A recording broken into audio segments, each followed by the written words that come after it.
ભાવનગર શહેરના Gangajaliya police station નીચે આવતા જૂના બંદર રોડ ઉપર મેરડીમાના મંદિર પાસે ગત 10 તારીખના રોજ સુનિલ ઉર્ફે તોતો કાળુભાઈ વાઘેલાને પ્રેમ સંબંધની દાઝ રાખીને યુવતીના ભાઈ અને અન્ય શખ્સો દ્વારા હથિયાર વડે ઈજા કરતા હોસ્પિટલ ખસેડવામાં આવ્યો હતો।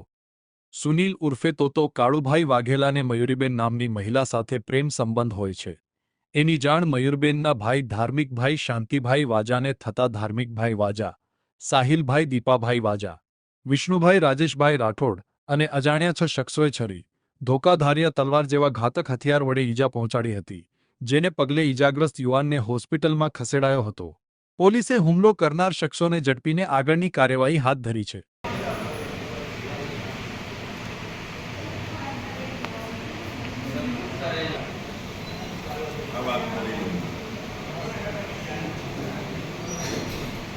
એના વકીલમાં કોણ આવ્યું છે?